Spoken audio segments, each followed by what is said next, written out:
핵심같이 다섯 번째 다시 시작합시다. 소그룹입니다. 따라합시다. 문제는 연결이다. 이거 이해를 잘해야 되는데 문제 이퀄 연결이다라는 말이 이거 아니고, 우리의 문제는 연결이다. 연결이 문제다. 그렇게 여러분들이 이해를 하셔야 되겠습니다.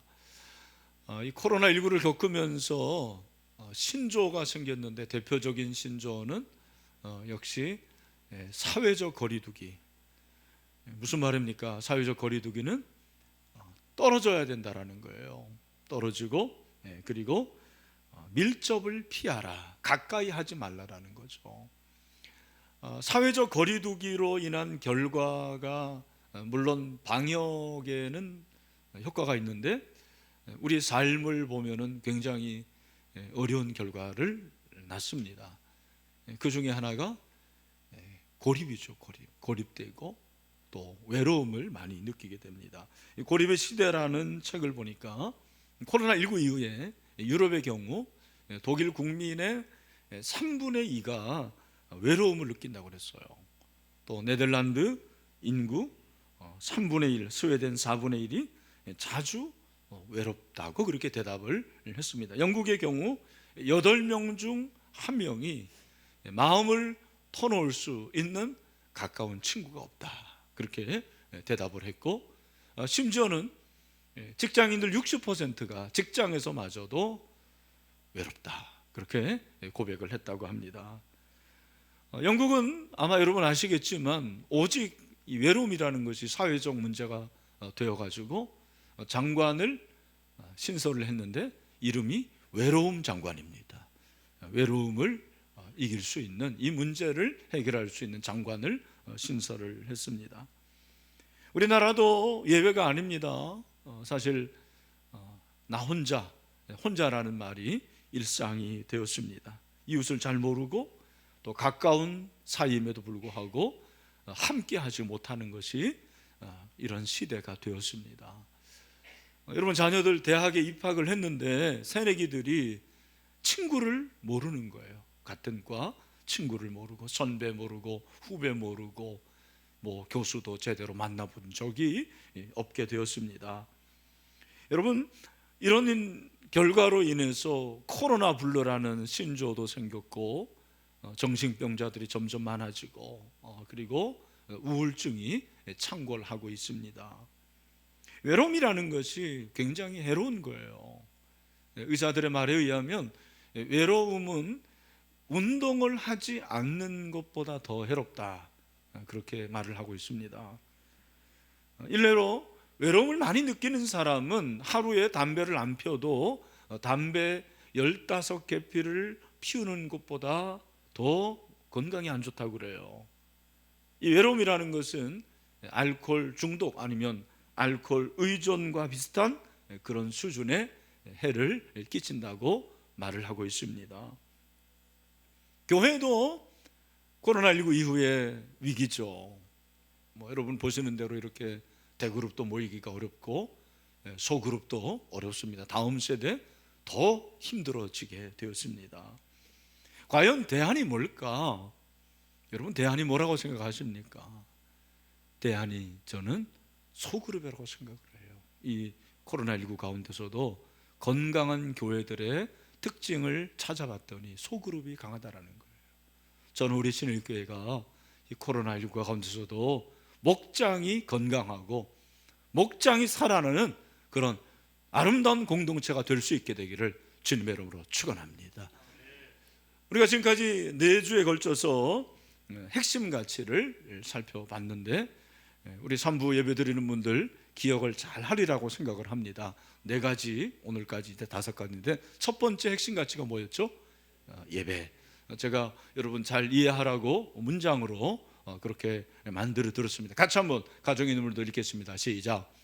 예배가 살면 인생이 산다. 믿으십니까? 네. 두 번째 핵심 가치는 뭐였죠? 훈련, 예훈. 훈련은 뭐예요? 다 같이 시작. 제자는 태어나는 것이 아니라 어떻게 해요? 만들어진다. 훈련으로 만들어지는 거예요. 세 번째는 무엇입니까? 선교. 선교는 시작. 선교는 은혜에 대한 적극적인 반응이다. 자, 네 번째가 뭐였습니까? 다음 세대는 뭐가 필요한 거예요? 패러다임이 바뀌어야 된다고 말씀을 드렸고, 오늘은 마지막 소그룹입니다. 따라합시다. 자, 소그룹인데 문제는, 네, 왜 따라 안 하시지? 네, 문제는 연결이다. 여러분, 좀 왜 소그룹이 중요할까? 굉장히 중요한 질문이에요. 저는 사실 전통교회에서 자라났는데 소그룹이 중요한지를 몰랐어요. 근데 하나님께서 참 은혜를 주셔서 제자훈련을 발견하고 제자훈련 목회를 통해서 이 소그룹 목회가 얼마나 중요한지를 깨달았습니다. 소그룹이 왜 중요할까? 여러분, 소그룹이 중요한 이유는 교회론을 여러분들이 이해를 하셔야 됩니다. 에베소서가 교회론이 제일 잘 나와 있는 말씀이고, 그 중에서도 4장 1절부터 16절은 교회를 아주 잘 설명하고, 그 중에서도 교회의 목표가 무엇인지를 우리에게 잘 말씀을 하고 있습니다. 이 목표를 이야기하는데 사도 바울은 교회를 비유로 합니다. 어떤 비유입니까? 몸이라는 거예요. 교회는 그리스도의 몸이다, 그렇게 말씀을 하고 있습니다. 12절 말씀이죠. 4장 12절 말씀, 우리 같이 한번 또 읽어볼까요? 시작. 이는 성도를 온전하게 하여 봉사의 일을 하게 하며 그리스도의 몸을 세우려 하심이라. 아멘. 목사가 하는 일이 세 가지라는 거예요. 이건희 목사가 신일교회에서 하는 일은 신방, 또 무슨 행정, 설교, 이건 아주 구체적인 것이고, 이건희 목사가 신일교회 존재해야 되는 목적을 세 가지로 말씀하는데, 첫 번째는 성도를 온전하게, 여기 온전한다라는 것은 성숙하게 만든다라는 거예요. 두 번째는 봉사일을 하게 하는 것.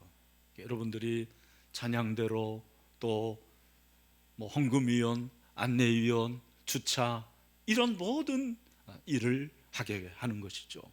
세 번째는 다시 보여주시면 그리스도의 몸을 세운다 그랬습니다.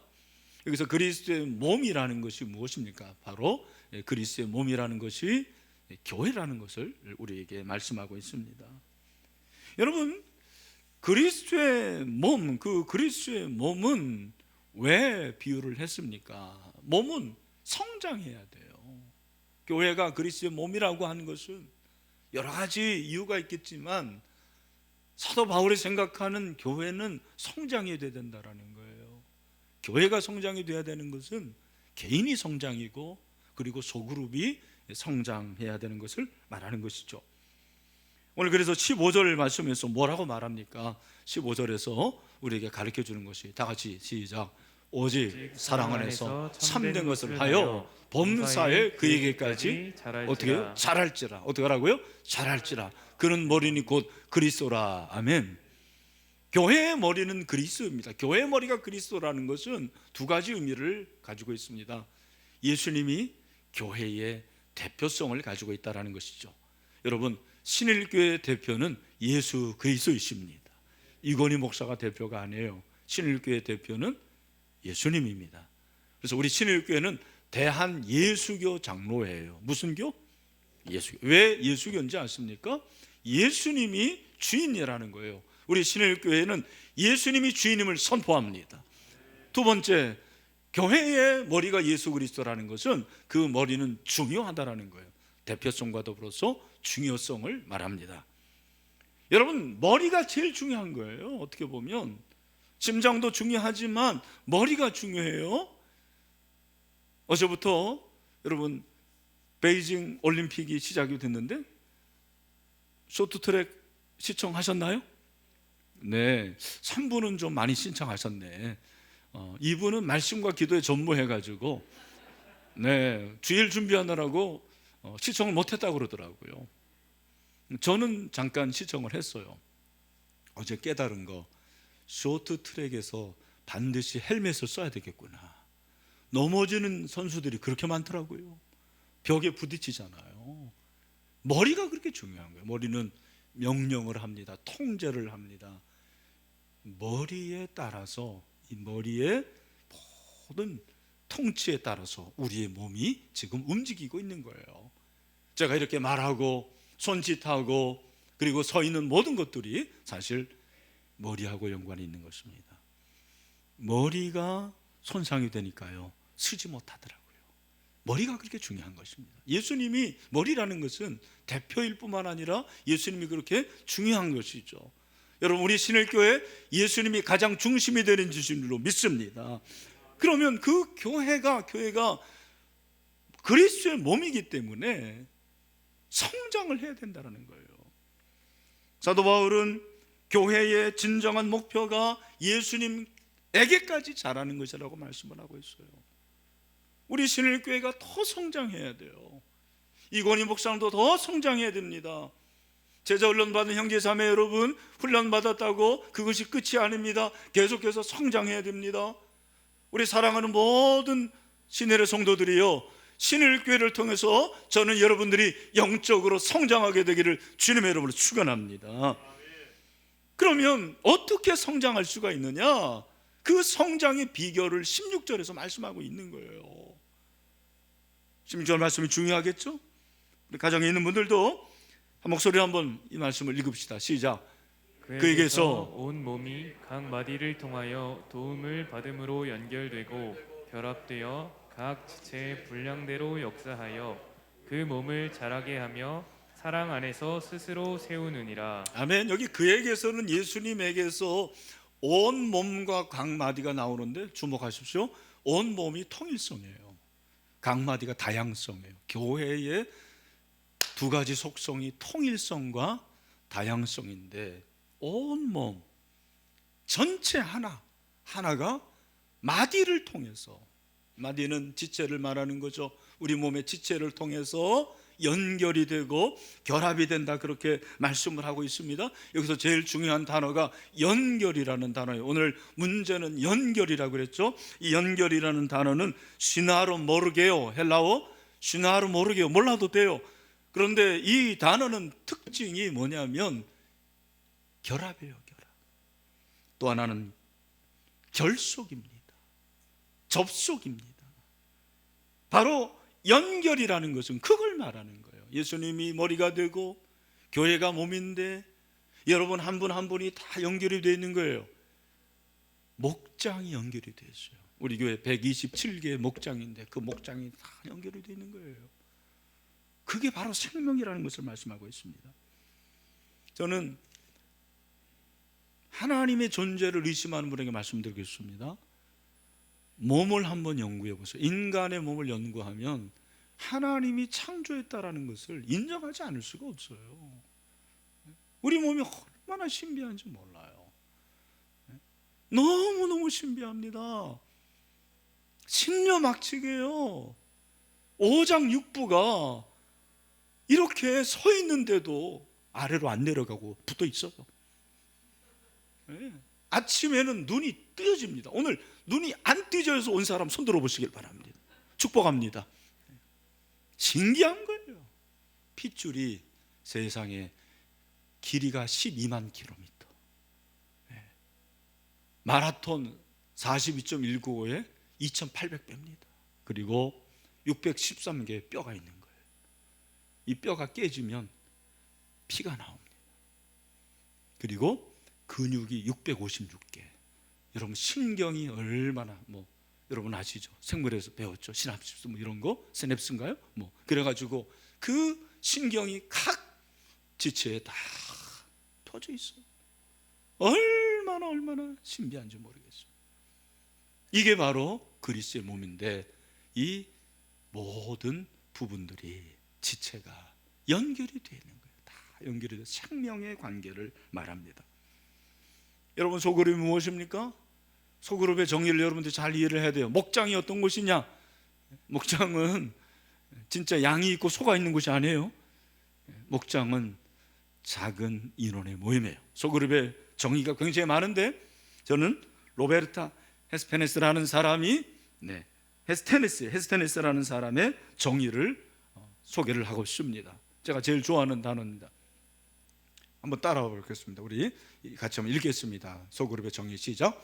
크리스찬 소그룹이란 3명에서 12명의 사람들이 그리스도 안에 있는 풍성한 삶에 대한 소망 안에서 예수 그리스도를 발견하고 믿음 안에서 성장하는 공통된 목적을 가지고 의도적으로 정해진 시각에 직접 대면하여 만나는 모임을 말합니다. 여기 보십시오. 여러분, 소그룹이라는 것은, 특별히 크리스천 소그룹이라는 것은, 목장은 인원이 중요해요. 3명에서 12명, 원투원 1대1은 소그룹하고 말하지 않습니다. 3명 이상이어야지 소그룹의 다이나믹, 역동성이 생기는 거예요. 12명이 넘으면 역동성이 떨어져요. 기가 막히게 예수님이 12명의 제자, 10명이 넘으면 제 생각에는 분가를 해야 돼요. 분가를 준비하십시오. 두 번째 목표가 예수 그리스도를 발견하고 믿음 안에서 성장하는 목표예요. 제가 나중에 말씀드리겠습니다만, 크리스찬 소그룹, 교회 안의 소그룹과 세상의 소그룹의 차이점이 바로 여기에 있습니다. 예수님을 닮아가는 거예요. 예수님을 내가 마음에 담고 그들이 모여서 예수님의 장성한 분량에 이렇게 충만한 것이 소그룹의 목표예요. 우리 목자들 잘 기억하세요. 사실은 성장은 목장 안에서 이루어집니다. 대그룹에서, 예배에서 성장하지 않아요.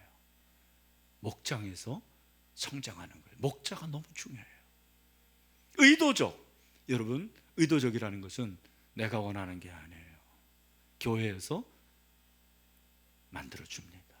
여기서 중요한 거, 목원은 바꿔달라고 그럴 수 있어요. 아유, 목사님, 저 김집사 마음에 안 들어, 바꿔주세요. 그러나 저는 그런 생각합니다.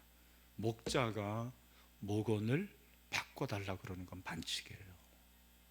그 마치 아빠가, 하나님, 저 아들 저 마음에 안 듭니다, 바꿔주세요. 엄마가 하나님한테, 하나님, 저 딸 마음에 안 들어요, 바꿔주세요 라는 것과 같은 이치라고 생각을 해요. 여러분이 바꿔달라고 그러니까 바꿔줍니다. 그러나 제 마음은 아파요. 끝까지 가야 돼요. 사실은 교회에서 바꾸라고 할 때까지는 의도적이에요. 그리고 정해진 시각 중요합니다. 비정기적으로 하면 안 돼요. 주일날 몇 시 그대로, 금요일날 11시 매주, 그죠? 그리고 직접 대면해야 됩니다. 물론 요즘에는 이제 하는 수 없이 줌으로 만납니다만 직접 대면하는 것이 원칙입니다. 많은 학자들은 우리를 기다리고 있는 세상은 코로나19가 종식되는 세상이 아니라고 합니다. 코로나19와 함께 가는 세상이 될 것이라는 가능성을 예견을 하고 있습니다. 만약 우리를 기다리고 있는 세상이 그런 세상이라면 세상은 점점점 고립될 것입니다. 초고립이 될 거예요. 많은 사람들이 힘들어하고 외롭고, 많은 사람들이 정말 이 세상 가운데서 나와 함께 할 수 있는 이웃을, 친구를 찾기가 어려울 거예요. 어디서 찾아야 되느냐? 교회에서 찾아야 돼요. 그리고 그것은 소그룹입니다. 우리가 이 위기를 어떻게 대응하느냐에 따라서 신일교회, 한국교회의 운명이 결정되는 거예요. 그런 의미에서 우리 목자들 얼마나 중요한지 몰라요. 목장이 너무너무 중요한 것입니다. 더 연결되어 있어야 돼요. 사랑하는 신일의 모든 성도 여러분, 우리 신일교회가 소그룹 안에서, 목장 안에서, 목원끼리, 그리고 저와 여러분이 서로 연결될 수 있게 되기를 주님의 이름으로 축원합니다. 그럼 어떻게 연결되어야 되느냐? 오늘 사도 바울은 두 가지를 말씀하고 있습니다. 첫 번째는 따라합시다. 예수 그리스도와 연결되어야 합니다. 제가 말씀드렸어요. 그에게서 온 몸이 각 마디를 통하여 도움을 받음으로 연결되고 결합된다고 그랬습니다. 여러분, 연결이 돼야지 결합이 되는 거예요. 중요한 거죠. 그런데 그에게서예요. 그에게서, 예수님에게서. 예수님과 연결되지 않으면 소그룹이 아니에요. 예수님과 연결되지 않는 소그룹이 세상에 많습니다. 여러분, 개모임도 있고 동호회 모임도 있고 반상회도 있고 동창회 모임도 있습니다. 훨씬 그 모임이 재미있고 끈끈할 수가 있습니다. 그러나 차이가 있습니다. 뭐냐? 그 소그룹 모임에서는 변화가 일어나지 않아요. 잘 들으십시오. 성장이 되지 않습니다. 개모임을 내가 10년, 20년 했기 때문에 여러분이 변화되셨죠? 동호회 모임 여러분 열심히 참석하니까 인격이 변화가 되셨죠? 그런 일 없습니다. 교회의 소그룹은 어려워요. 보기 싫은 사람도 있고 어려움도 많고 내가 헌신하고 인내하고 그리고 끝까지 기다려줘야 됩니다. 중요한 것은 그 소그룹에서 변화가 일어나기 시작하는 거예요. 성장이 됩니다. 그래서 주님과 연결이 되어 있어야 되는 것입니다. 이 연결이라는 이 단어가 바로 영어로 커넥션입니다. 아무리 좋은 마이크라도 이 마이크가 전원에 연결되어 있지 않으면 소리가 나지 않아요. 여러분도 마찬가지입니다. 우리의 소그룹이, 우리의 목장이 아무리 재미있고 아무리 유익하고 그리고 잘 모인다 할지라도 예수님과 연결되지 않으면 안 된다는 거예요. 어떻게 연결될 수 있느냐? 그게 바로 말씀이에요. 말씀이 살아있어야 돼요. 그리고 기도해야 돼요. 저는 그런 생각합니다. 보이지 않는 연결이 기도예요. 따라합시다. 기도는 좀 크게, 기도는 보이지 않는 연결이다. 믿으십니까? 여러분이 코로나19 가운데서도 만날 수 없지만 기도로 만나는 거예요. 기도로 연결이 되는 거예요. 얼마나 아름다운 모임인지 모릅니다. 카톡으로 기도하고 새벽마다 기도하고 내 기도 시간에 그 사람이 있다는 것이 얼마나 큰 축복인지 모릅니다. 사랑하는 신일의 성도 여러분, 저는 여러분의 기도 가운데 그 누군가가 있게 되기를 소원합니다. 예수님과 연결되어 있어야 되는 거예요. 교회 공동체의 중요성이 바로 여기에 있습니다. 또 한 가지, 우리가 어떻게 연결될 수가 있습니까? 따라합시다. 교인이 서로 연결되어 있어야 합니다. 제가 이 본문을 통해서 새롭게 깨달은 거, 교인과 교인의 관계는 생명의 관계구나 하는 걸 깨달았어요. 여러분 옆에 있는 그 집사님, 권사님 잘 모를 거예요. 그러나 생명의 관계예요. 우리 지체는, 몸의 지체는 다 생명의 관계입니다. 어떤 한 지체가 잘못되면 그것 때문에 죽는 거예요. 참, 우리 몸이 그렇더라고요. 교회도 마찬가지입니다. 여러분 한 분 한 분이 얼마나 중요한지 몰라요. 여러분들이 서로 생명의 강과 그 예수 그리스도의 십자가의 은혜로 서로 살고 죽는 그런 운명 공동체가 된 것입니다. 이것이 교회입니다. 여러분, 교회는 건물이 아니에요. 건물은 교인을 담는 그릇에 불과한 거예요. 진정한 교회는 사람입니다. 그 사람은 바로 부르심을 받은 저와 여러분 한 분 한 분이라는 거예요. 우리가 서로 연결되어 있어야 돼요. 우리 옆에 있는 분 한번 보십시오. 마음에 드십니까? 네, 마음에 안 들어도 할 수 없습니다. 연결되어 있는 거예요. 서로 연결되어 있는 거예요. 여러분, 초대교회가 그렇습니다. 초대교회가 서로 연결이 되어 있었어요. 얼마나 끈끈한지 몰라요. 가족보다 더 친밀했습니다. 사도행전 2장 44절부터 46절에 나와 있는 말씀이죠. 뭐라고 그랬어요? 다 같이 시작. 믿는 사람이 다 함께 있어 모든 물건을 서로 어떻게 해요? 통용하고, 그 다음에 뭐예요? 또 재산과 소유를 팔아 각 사람의 필요를 나눠주며, 또 날마다 마음을 같이하여 성전에 모이기를 힘쓰고 집에서 떡을 떼며 기쁨과 순전한 마음으로 음식을 먹고. 아멘. 여러분, 우리 신일교회 목장마다 이러한 역사가 있게 되기를 축원합니다. 함께 해야 돼요. 물질도 나눕니다. 우리 목자들 물질 많이 사용합니다. 하나님께서 채워주시기를 축복합니다. 함께 기쁨을 나누는 거예요. 마음을 나눕니다. 음식을 나눠요. 코로나19로 제일 아쉬운 게 저는 이거예요. 제가 늘 말씀드리죠. 목장은 먹을 게 있어야 된다 그랬어요. 먹을 것이 없는 목장은 가지도 말라고 그랬습니다. 근데 지금은 먹을 수가 없잖아요. 지혜롭게 드시길 바랍니다. 그죠? 이게 바로 속으로 목장입니다. 연결되어 있는 것입니다. 세계 장수하는 촌을 연구를 한 결과를 보니까 장수촌의 특징이 있습니다. 대표적인 장수촌, 이탈리아의 사르데나 섬, 일본의 오키나와 섬인데 공통점이 뭐냐? 이웃이 있다라는 거예요. 문 밖만 나가면 인사할 수 있는 이웃이 있는 거예요. 저는 우리 신일교회 교인들이 적어도 우리 교회 바운다리에 있는 그 만나는 그분에게 인사할 수 있게 되길 바랍니다. 여러분, 왜 이렇게 안면을 몰수하십니까? 적어도 주일에 이 주차장에서 교회 안에서 만나는 분들 다 교인 아닙니까? 그러면 인사를 해야죠. 여러분, 인사하게 되길 바랍니다. 말로는 못하더라도 눈인사라도 하세요.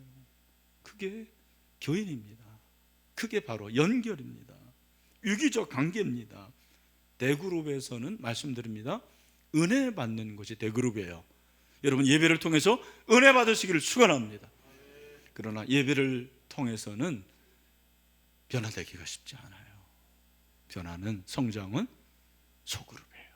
목장을 통해 가지고 변화가 되고 그리고 성장이 되는 것입니다. 앞으로 코로나19와 유사한 바이러스가 생기고 더 강력한 바이러스가 생겨도 여러분 걱정하지 맙시다. 왜? 우리에게는 목장이 있는 거예요. 서로 연결해 줄 수 있는 그런 연결의 고리가 있습니다. 저는 소그룹 목장이 정말 중요하다고 생각합니다. 내가 얼마나 신일교회 공동체 안에서 내 옆에 있는 형제 자매를 사랑하는가, 연결되어 있는가, 밀접하게 관계를 맺고 있는가, 여러분들이 한번 질문을 해보세요. 히브리서 3장 12절 13절에서 히브리서 기자는 우리에게 중요한 말씀을 하고 있죠. 뭐라고 말합니까? 다 같이 시작. 형제들아, 너희는 삼가 혹 너희 중에 누가 믿지 아니하는 악한 마음을 품고 살아계신 하나님에게서 떨어질까 조심할 것이요. 그 다음에 중요해요. 오직 오늘이라 일컫는 동안에 매일 피차 권면하여 너희 중에 누구든지 죄의 육으로 완고하게 되지 않도록 하라. 아멘. 여러분, 사실 성도를 권고하는 것은 여러분이 하는 거예요. 선거를 성도 서로 이 권면이라는 것은 격려를 말하는 거예요. 격려는 목회자가 여러분을 격려하는 것도 있지만 여러분이 서로 격려한다고 성경은 말씀하고 있습니다. 근데 그것을 매일 하라는 거예요. 매일 서로 격려하십시오. 카톡을 통해서, 전화를 통해서, 만남을 통해서 격려하고 힘을 얻는 것이죠. 저는 지난 2년 동안 우리 신일교회를 목회하면서 감사한 게 너무 많아요. 그 중에 하나가 뭐냐면 우리 교회가 이렇게 건강하고 건재할 수 있는 요인은 목자에 있습니다. 그들이 섬기는 목장이 바로 우리 교회의 건강함을 말해주는 거예요. 우리 목자들 눈물겹습니다. 진짜예요. 눈물겨워요. 물론 그렇지 않은 목자들도 있지만 대부분이 그 목원 한 분 한 분을 위해서 얼마나 수고하고 섬기고 헌신하는지 모릅니다. 그건 여러분이 직접 해봐야 돼요. 자녀는 엄마 아빠의 심정을 몰라요. 애를 낳아야 합니다. 여러분들도 제자 훈련 받으시고 목자 해보십시오. 잘 됐다, 안 해야 되겠다, 그렇게 생각하지 마시고.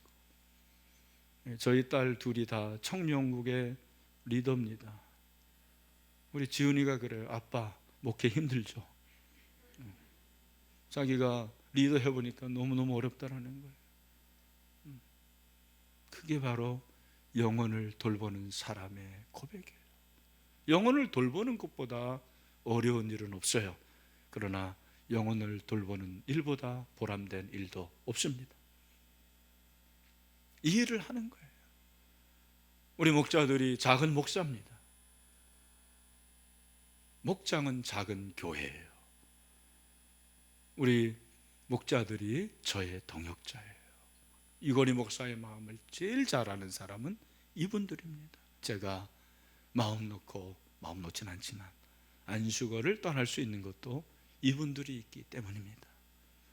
우리 목자들 주님의 이름으로 축복합니다. 이분들을 알아주라고 그랬어요. 최근에 금년에 새로 목자로 임명받은 분의 고백이에요. 목사님 5년 동안 목자 안 하려고 도망 다녔어요. 그런데 함께하는 신일교회 15명 목자 파송했다고 그래서 제가 목자로 그렇게 동의를 했습니다. 근데 그분의 고백이 이거예요. 목사님, 새로운 기쁨을 발견했습니다. 그렇게 말하는 거예요. 새로운 기쁨. 진짜예요. 똑같은 표현입니다. 새로운 기쁨. 목자로서의 기쁨이죠.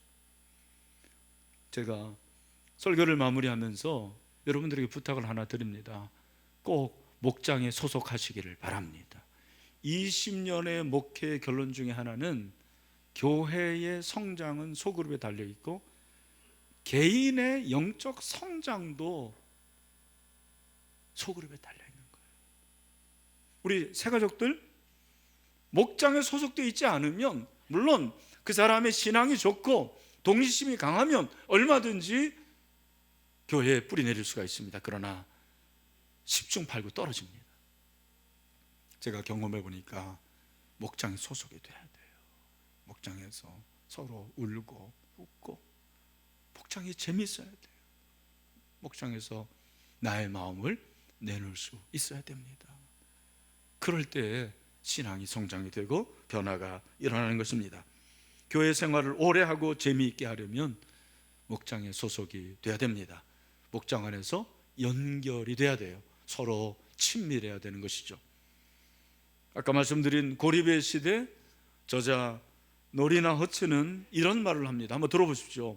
우리가 남을 친근하게 대하거나 남이 우리를 친근하게 대할 때 그 행위가 진정성이 있든 없든 아주 짧은 순간 연출된 것이든 우리는 우리가 공통으로 지닌 것, 즉 우리가 공유하는 인류애를 상기하게 된다고 그랬어요. 와, 인류애. 여러분, 우리가 의도하지 않아도 의도하든 그것이 진정이든 진정이 아니든 만나는 이웃에게 친근한 한마디 말하는 게 그것이 인류애를 구현하는 것이다. 그렇다면 여러분, 우리 목장에서 목자가 목을 눌려서 눈물 흘리고 그렇게 기도하고 그리고 헌신하게 된다면 그것은 인류애를 훨씬 넘어선 거예요.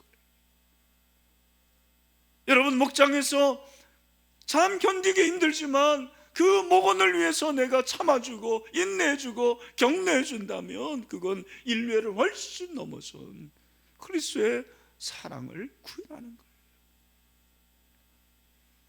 저는 말씀드립니다. 교회 안에서 사랑을 실천할 수 있는 곳이 어디입니까? 목장이에요. 이 대예배 대그룹에서는 다 나이스합니다. 다 멋져요. 다 괜찮습니다. 만나보십시오. 거기에 얼마나 아픔과 어려움과 상처가 있는지 몰라요. 그런 모든 것들을 감내하고 함께 지어져 가고 세워져 가는 것이 바로 소그룹 목장이라는 거예요. 우리 목자들을 다시 한번 격려하고 축복합니다. 여러분들이 목장에 소속되기를 소원합니다. 그래서 우리 신일교회가 건강한 연결되어 있는 성장하는 소그룹이 될 수 있게 되기를 주님의 이름으로 축원합니다. 마지막으로 히브리서 10장 25절 말씀 우리 다 같이 읽겠습니다. 우리 가정에 있는 분들도 시작. 모이기를 패하는 어떤 사람들의 습관과 같이 하지 말고 오직 권하여 그날의 가까움을 볼수록 더욱 그리하자. 아멘. 할렐루야.